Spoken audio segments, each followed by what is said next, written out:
JBNN keep you informed. I'm Michelle Jones, and in the news, Parliamentary Committee recommends 30-year minimum sentence for children 14 and older who commit murder.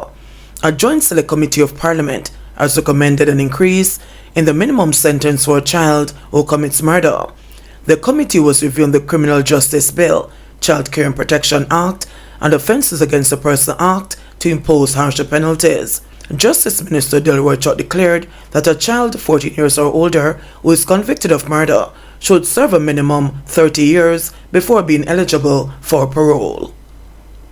Where a child who is under the age of 14 years commits an offense specified in the 4th schedule, and the court is of opinion that none of the other methods in which the case may legally be dealt with is suitable, the court may sentence the child to be detained for such period not exceeding 25 years, as the court may determine. 5. Notwithstanding Section 3 of the Offences Against the Person Act, where a child who has attained the age of 14 years is convicted of the offense of murder falling within Section 2.2 of that Act, the child shall be liable to be sentenced to imprisonment for life or for such other term of not less than 30 years as the court considers appropriate. And B. On sentencing the child, the court may specify a period of not less than 15 years which a child should serve before becoming eligible for parole.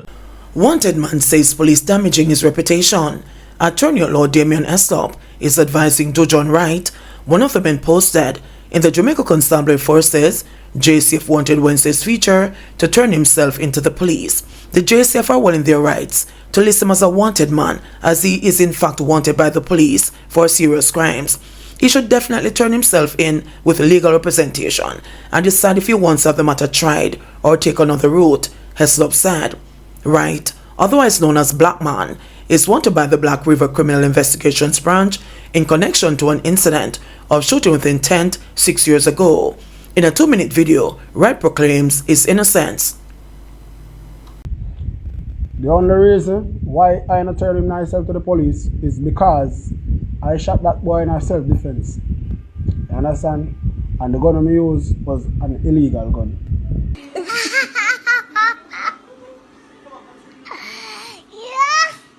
Me no want the JCF push this narrative say he's a bad man, Wright said.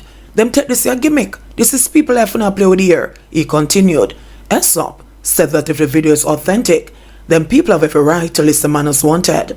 Eslop also explained that for the man to argue self-defense, it would not excuse him from criminal proceedings. In law, even with a self-defense explanation, he would still have committed a crime, and as such he is rightly wanted and being sought by the police. Plus, he admits the gun use was illegal. Therefore, even if he is discharged on the shooting charge, he still has illegal possession charges to overcome. Also, the fact that the matter happened 6 years ago is of no moment in relation to these charges. The JCF are well in their rights to list him as a wanted man, as he is in fact wanted by the police for serious crimes. As far as I see, there is no legal remedy available to him, as it seems none of his constitutional rights have been breached, Heslop said. Jamaican, one of 2 men exonerated for 1990s New York City murders, still faces deportation. 2 men who served decades in prison for separate murders in New York City were exonerated on Monday after investigations found that they had been convicted based on unreliable witness testimony. Wayne Gardine, 49, convicted of a 1994 murder, was exonerated after being paroled last year, but he was also accused of entering the United States illegally as a teenager and is now in immigration detention, facing possible deportation to his native Jamaica. Gardine was 20 when he was arrested for the fatal shooting of Robert Mickens, who was shot nearly a dozen times. His conviction was vacated after the investigation from the District Attorney's Office, and the Legal Aid Society found that the single eyewitness who testified at trial had pinned the killing on Gardine to please his own drug boss, who was friends with the victim.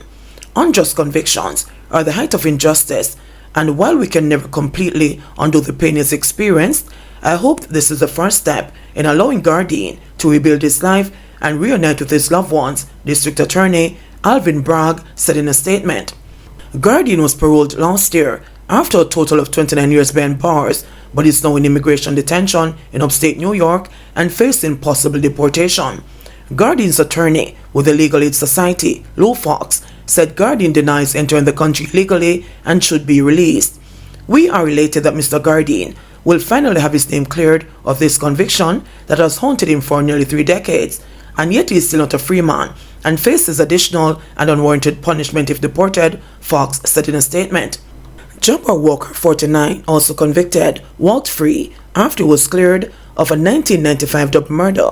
He had been serving 25 years to life for the crime. Walker was represented by the Innocence Project, was 20 years old when he was arrested for the shooting deaths of Ismael de la Cruz and William Santana Guzman. Ex-girlfriend testifies about sacrifice text message during Shanika Gray murder trial.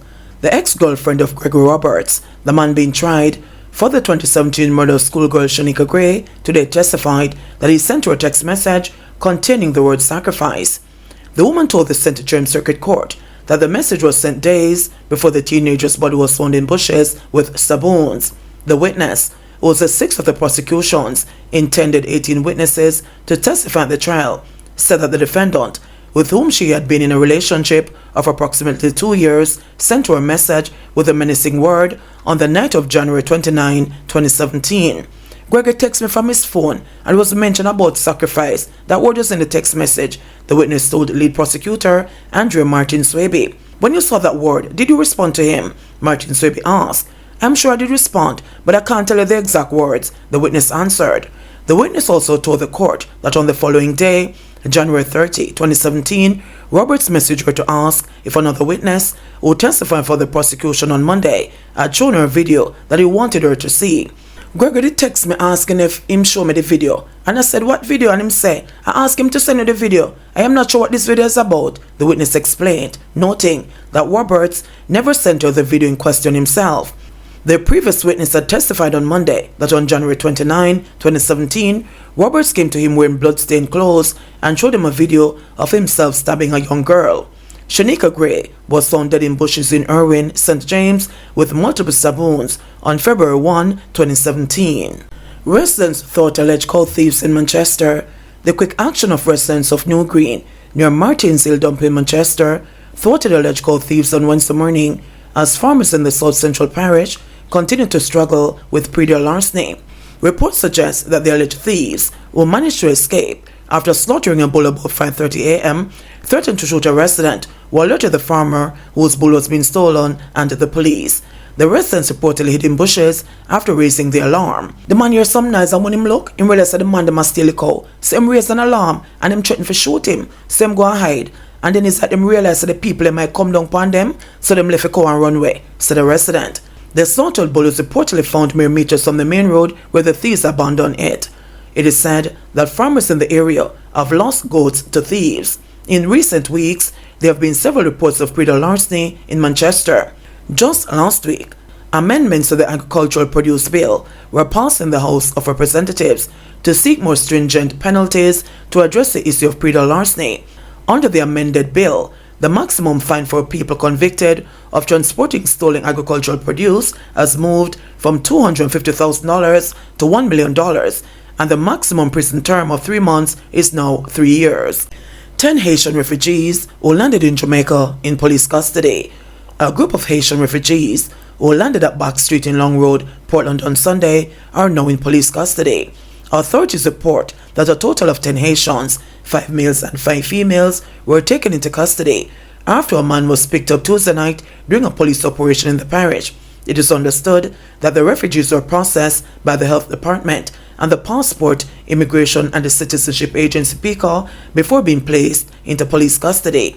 Just last month, another group of Haitian refugees, numbering about 30, arrived at Long Bay, Portland. The authorities suspect that some of them were among the group of refugees who landed in Jamaica in September and were sent back. In July, 37 Haitians landed on Boston Beach in Portland. They have since applied for asylum in Jamaica. JBN will keep you informed. Please remember to subscribe, like, share, leave us a comment, and click the notification bell to receive our daily news items.